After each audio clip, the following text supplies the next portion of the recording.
Die parlementêre ad hoc komitee wat korrupsie in polisiegeleedere ondersoek kan vir uitstel vra met 'n sperdatum van 30 April wat in sy nek blaas. En nog 'n politikus vier skote in die openbaar af.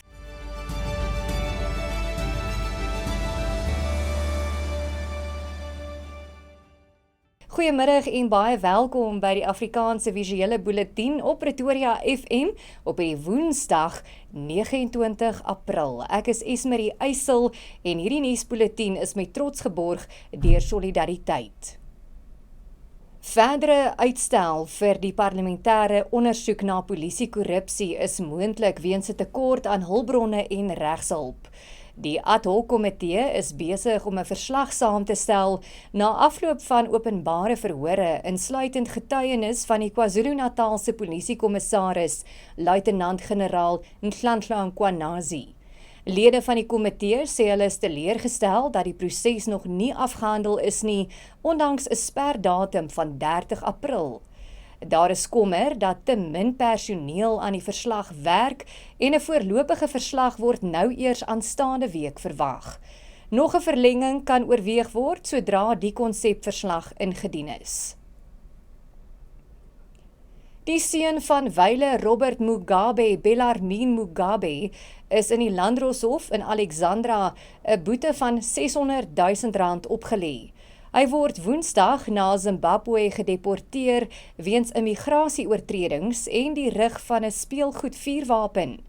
Sy neef Tobias Matonotsi is 3 jaar tronkstraf opgelê vir onder meer poging tot moord en die onwettige besit van 'n vuurwapen.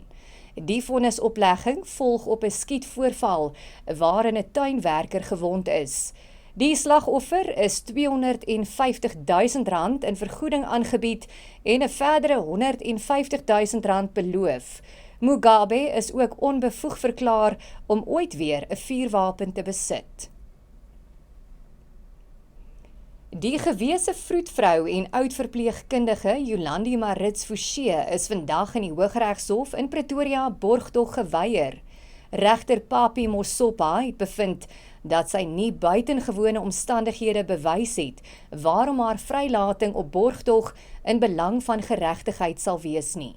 Die hof het ook sy kommer uitgespreek dat Marits Forsie 'n vlugrisiko kan wees. Die voormalige eienaar van die You&Me kraamsorgsentrum in Murrayfield in Pretoria is 3 weke gelede skuldig bevind op 14 aanklagte van onder meer aanranding, bedrog en strafbare manslag. Sy is sedert 8 April in aanhouding. Sy was verantwoordelik vir die dood van baba Noah von Klug in 2019. Die minister van maatskaplike ontwikkeling, Sisisi Tolashe, moet voor die parlement se portefeuljekomitee verskyn om nuwe beweringe teen haar te verduidelik. Sy word daarvan beskuldig dat staatsfondse moontlik misbruik is om 'n kinderoppasser vir haar kleinkinders aan te stel, deur glo 'n staatsamptenaar onder valse voorwendsels in diens te neem. Volgens berigte moes die werknemer, wat gedink het sy word as 'n koshulpkonsultant aangestel, ook 'n deel van haar salaris aan Tolashe se dogter betaal, terwyl sy huishoudelike en oppaswerk verrig het. Die komitee sê hy neem die beweerde misbruik van openbare geld ernstig op en gaan 'n formele voorlegging van die minister en haar departement versoek. Tolashe het intussen 2 Chinese sportnutsvoertuie by Luthuli huis in Johannesburg, Gauteng afgelewer voor die ANC Vroueliga se vergadering van eerskomende naweek.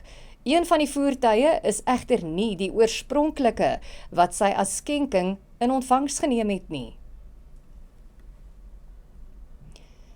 Die nasionale tesourie sê hy gaan streng optree teen munisipale amptenare wat verantwoordelik is vir nagenoeg R151 miljard se ongemagtigde, onreëlmatige en verkwiste uitgawes.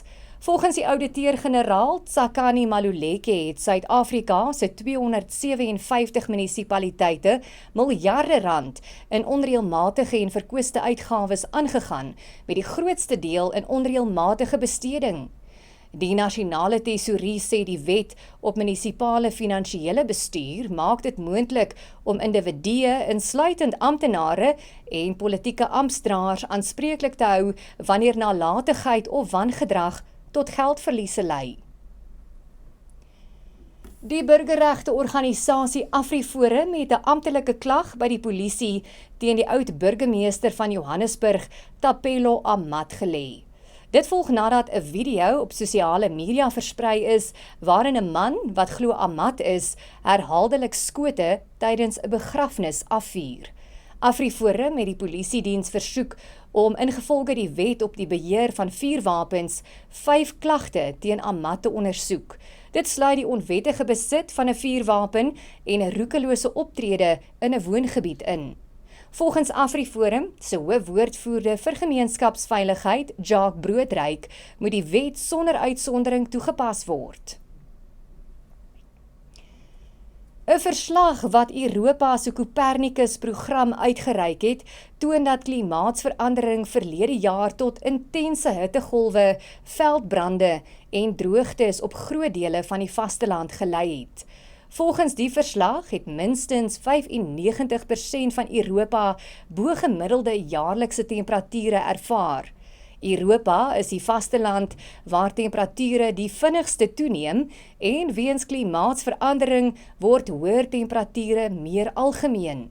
Die jongste verslag toon dat dit verlede jaar weer die geval was en dat min lande hittegolwe vrygespring het. Selfs die tradisioneel koue streke het in Julie temperature van 30 grade Celsius aangeteken. Volgens die verslag is daar vordering met pogings gemaak om klimaatsverandering teen te werk. Bykans die helfte van Europa maak 'n wind, son en hidrokrag gebruik. Hierdie nuusbulletin is met trots geborg deur Solidariteit. Baie dankie vir die saamkyk en ons maak môre aand weer so.